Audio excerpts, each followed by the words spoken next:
Assalamualaikum warahmatullahi wabarakatuh. Berjumpa lagi dengan saya, Wahyu Kanoto SPDI, Guru Agama Islam SMK Swasta Trikarya Sunggal, Kabupaten Deli Serdang, Provinsi Sumatera Utara. Dalam hal ini, saya akan melakukan penyelesaian pembuatan video, yakni praktik mengajar pada kelas 11 OTKB di SMK Swasta Trikarya Sunggal, Provinsi Sumatera Utara. Mari kita laksanakan.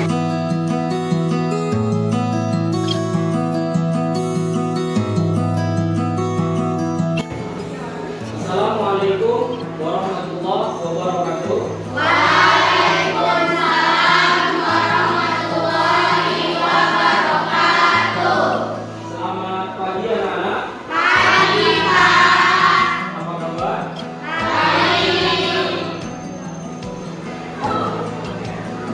Baik, ketua kelas silakan siapkan.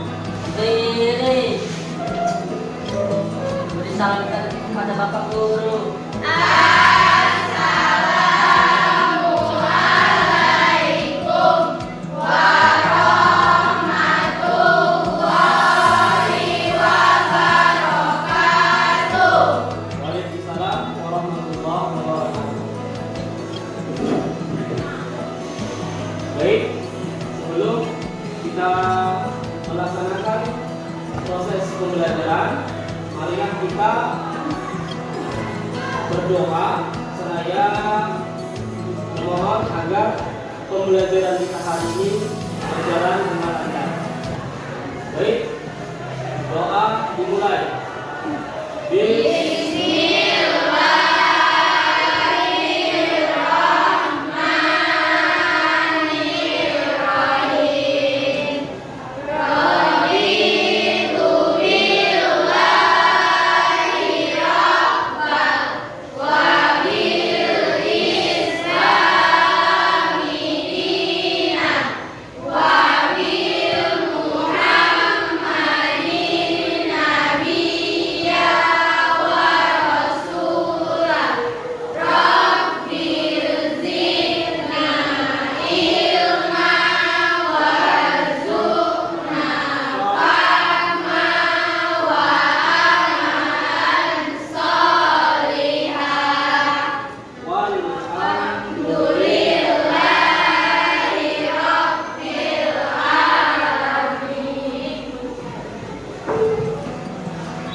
Baik, anak-anak Bapak, kita akan memulai proses pembelajaran.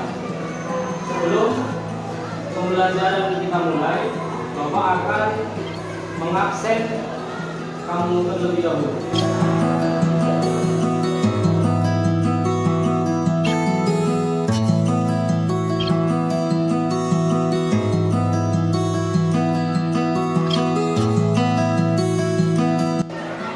Aisyah Aulia Putri, Alif Syahrani,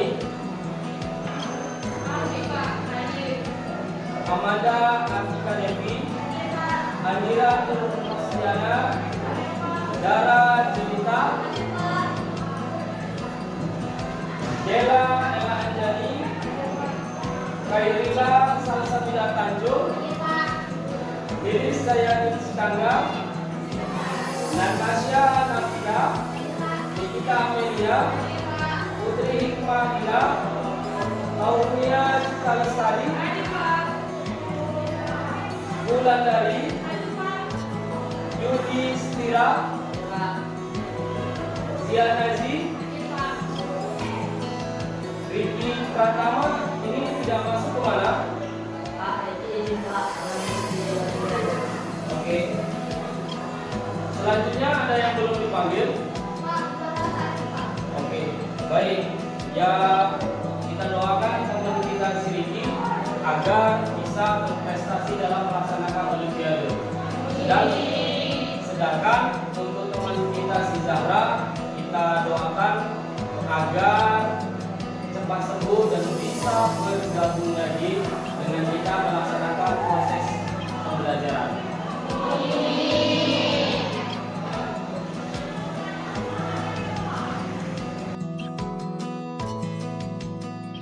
Baik anak-anak, materi hari ini yang akan kita bahas yakni kita akan membahas tentang pelaksanaan penyelenggaraan jenazah.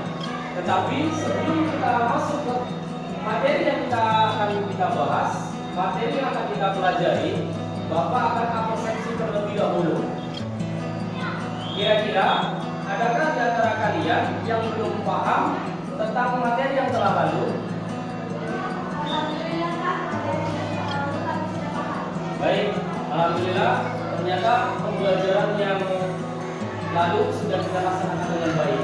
Baik, sekarang kita akan masuk ke pembelajaran pelaksanaan penyelenggaraan jenazah. Perhatikan slide yang ada di depan. Anak-anak Bapak, sebelum kita membahas tentang jenazah, ada kompetensi dasar dan tujuan pembelajaran yang harus kamu ketahui. Yang pertama, yakni tentang kompetensi dasar. Kompetensi dasar kita yakni menganalisis pelaksanaan mengurus jenazah. Sedangkan yang selanjutnya yakni 4.7 menyajikan prosedur penyelenggaraan jenazah. Adapun tujuan dari pembelajaran kita yakni yang pertama, setelah kamu selesai melaksanakan pembelajaran ini, kamu bisa menjelaskan kandungan dari Nabi tentang ketentuan syariat Islam dalam mengurus jenazah. Itu tujuan yang pertama. Sedangkan tujuan yang selanjutnya, yaitu tujuan yang kedua, setelah kamu mempelajari pelajaran kita ini, kamu akan bisa menjelaskan tata cara mengurus jenazah menurut hukum Islam.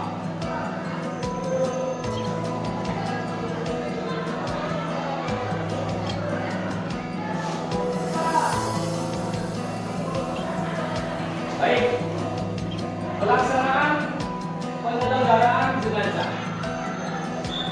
Pengertian jenazah, jenazah berasal dari bahasa Arab yakni janazah, yang berarti sedang untuk mayat atau mayat seorang yang sudah meninggal. Paham semua? Paham semua? Artinya orang yang sudah meninggal disebut apa? Disebut jenazah. Selanjutnya ada hukum pengurusan jenazah. Hukumnya mengurus jenazah di kalangan umat Islam maupun non-Muslim adalah fardu kifayah. Pengertian hukum kifayah adalah bentuk kewajiban yang dibebankan kepada umat Islam secara kolektif dan memenuhi ketercukupan. Tidak akan mendapat ancaman dosa jika sebagian umat Islam telah mengurusi pengurusan jenazah. Oke, paham? Ya.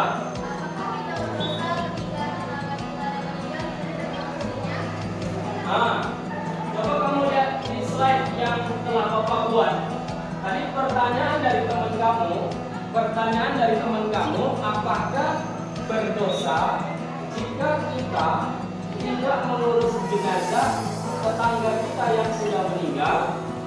Coba kamu lihat, perhatikan di slide. Pengertian hukum kifayah. Pengertian hukum kifayah adalah bentuk kewajiban yang dibebankan kepada umat Islam secara kolektif. Kolektif. Tahu nggak kolektif? Kolektif itu apa? Kolektif itu adalah manakala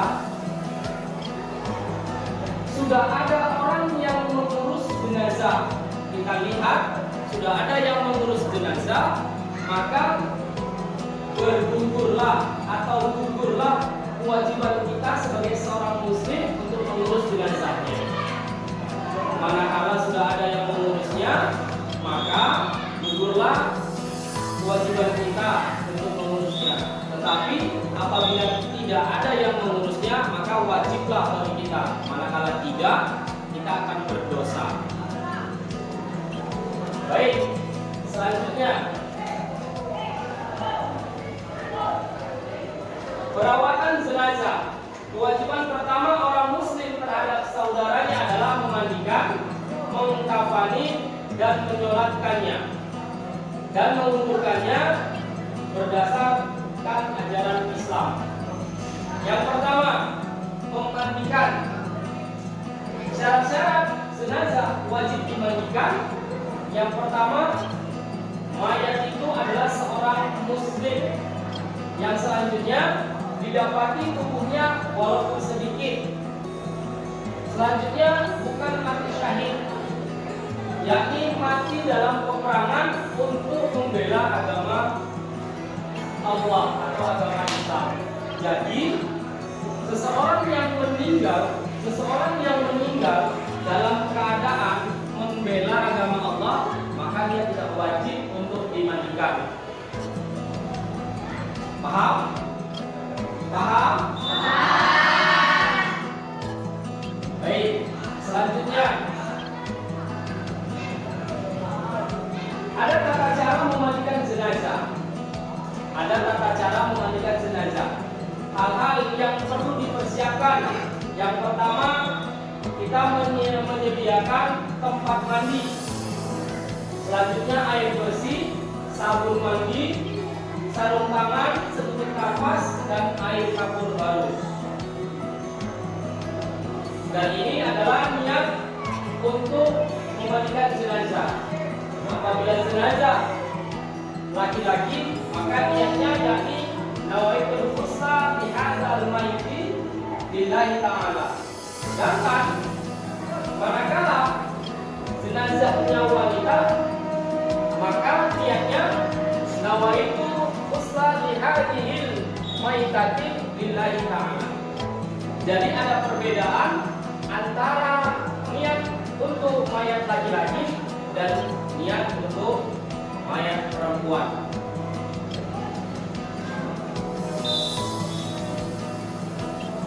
Adapun syarat bagi orang yang memandikan jenazah, yakni muslim, berakal, dan baligh, berniat memandikan jenazah, jujur dan saleh, terpercaya, amanah. Baik, dalam hal ini, dalam memandikan jenazah, di sini ada yang muslim. Jadi yang berhak memandikan jenazah muslim, seorang muslim itu adalah orang yang muslim juga. Yang selanjutnya berniat memandikan jenazah. Kenapa ada kata-kata berniat, Pak?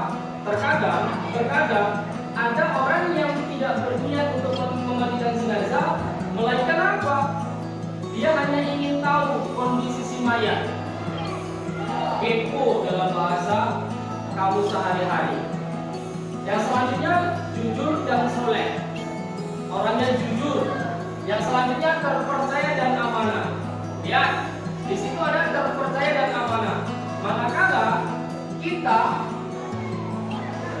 memandikan jenazah, maka kita harus terpercaya dan amanah. Apa sebab? Dikarenakan manakala kita tidak amanah dalam memandikan jenazah, kita bisa saja menceritakan sesuatu keadaan si mayat, dan inilah yang dilarang oleh agama kita untuk menceritakan kondisi si mayat. Paham anak-anak Bapak?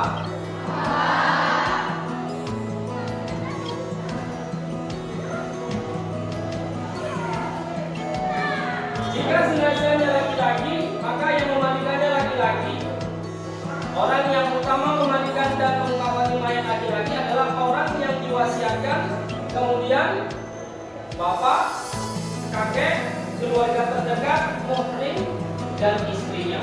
Nah, jika jenazah itu laki-laki, maka yang berhak mengurusnya adalah laki-laki, baik yang memandikan dan yang mengkafani. Jika jenazahnya laki-laki, maka yang berhak memandikan dan mengkafani itu adalah laki-laki juga. Bolehkah perempuan membantu melaksanakan proses pemandian jenazah laki-laki? Ada yang tahu? Jawabannya, jika perempuan tersebut ada hubungan darah atau muhrim atau istrinya, maka jawabannya boleh. Tetapi apabila tidak ada hubungan darah dan bukan istrinya, maka dia tidak diperbolehkan. Begitu juga sebaliknya, jika jenazahnya perempuan, yang memandikannya juga harus perempuan. Laki-laki boleh Pak? Boleh jika ada hubungan darah. Contohnya suami, walaupun suami itu tidak ada hubungan darah, tapi dia adalah suaminya. Selanjutnya siapa? Anaknya. Selanjutnya siapa? Bapaknya.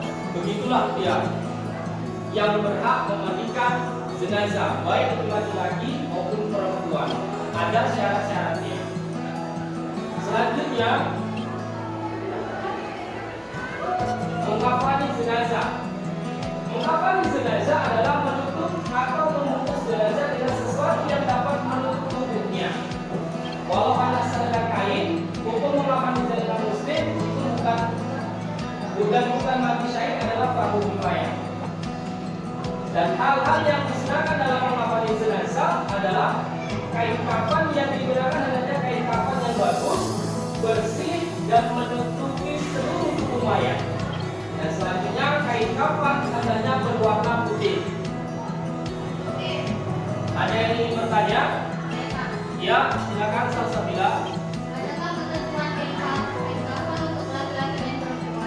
Baik, pertanyaan dari teman kamu yakni adakah ketentuan berapa lapis ya untuk laki-laki dan untuk perempuan?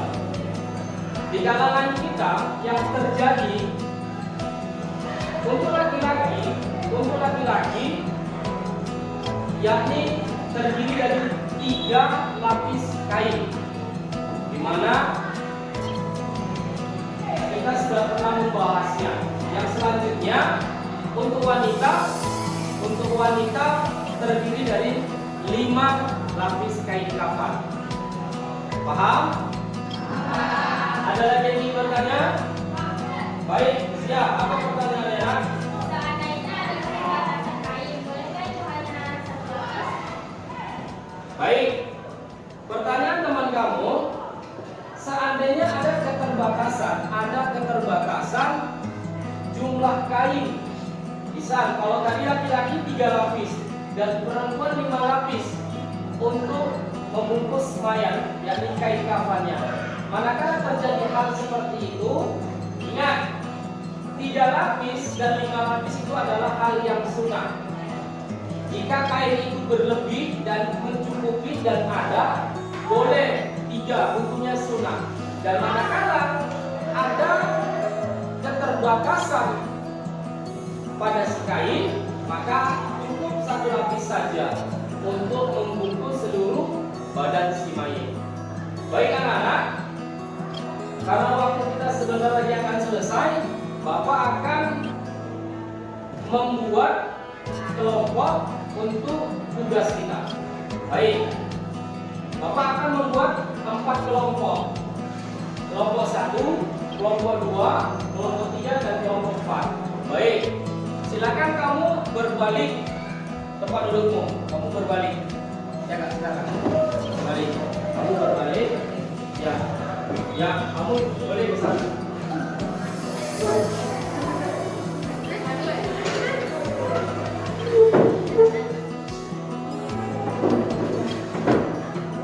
Baik anak-anak Bapak, sekarang tugas kamu di kelompok kamu masing-masing, yakni silakan diskusikan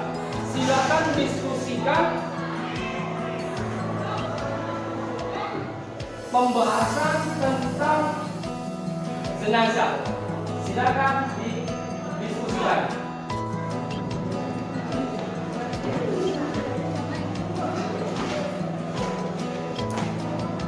Baik, sekarang diskusikan apa-apa saja yang harus dilaksanakan manakala ada seorang muslim yang meninggal.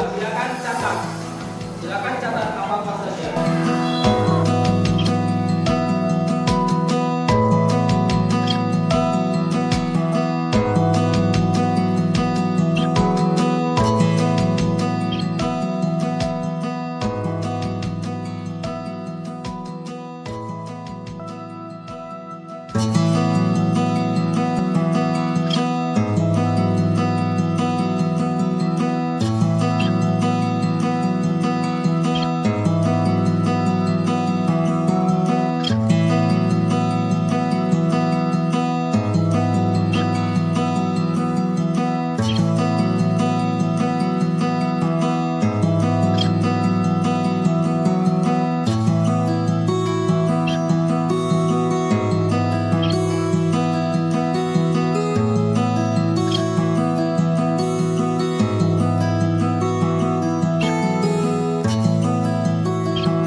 Baik, sudah selesai diskusi yang kalian buat di kelompok masing-masing? Baik, adakah di antara kelompok yang telah Bapak bagi tadi yang ingin sedikit menjelaskan tentang penyelenggaraan jenazah? Oke, silakan.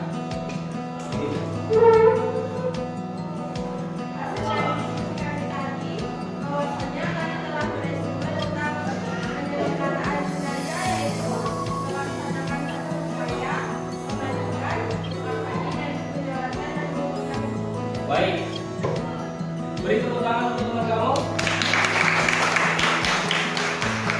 Baiklah, secara ringkas yang dibilang oleh teman kamu tadi, yakni manakala ada orang muslim yang meninggal dunia, maka kewajiban kita yang pertama yakni melaksanakan fardu kifayahnya, mulai dari memandikan, mengawali, dan menguburkan. Baik, semuanya kembali.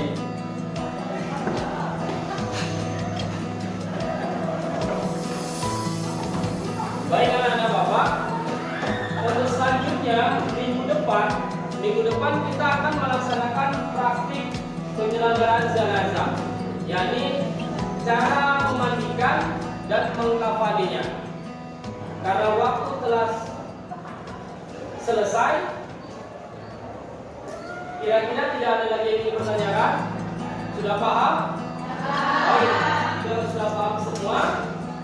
Untuk tugas kelompok yang telah Bapak buat kelompok tadi, yakni silakan resume kembali materi-materi yang telah Bapak sampaikan dan dipelajari di rumah agar pada saat kita praktik ke depan, minggu depan bisa terjalan dengan baik.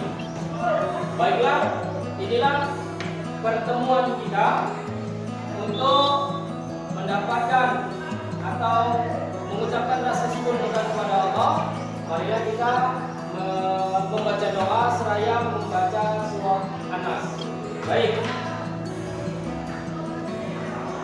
marilah kita membaca surah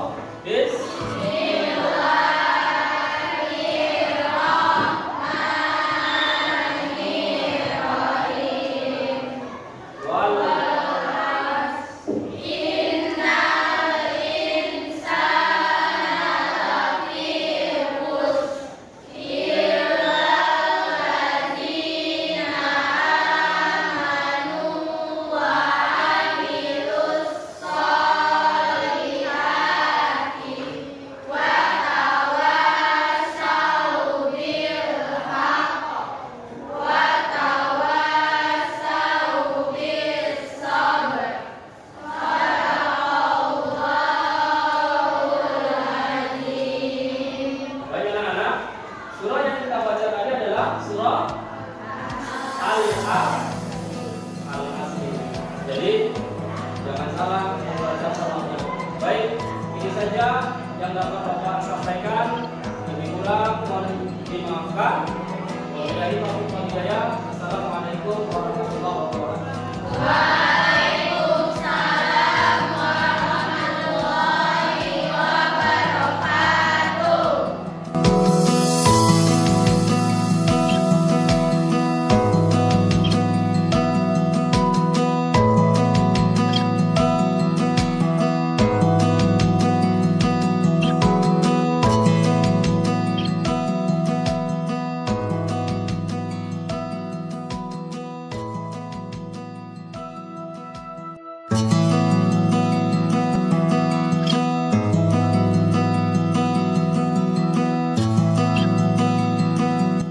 Demikian video praktek mengajar yang telah saya laksanakan.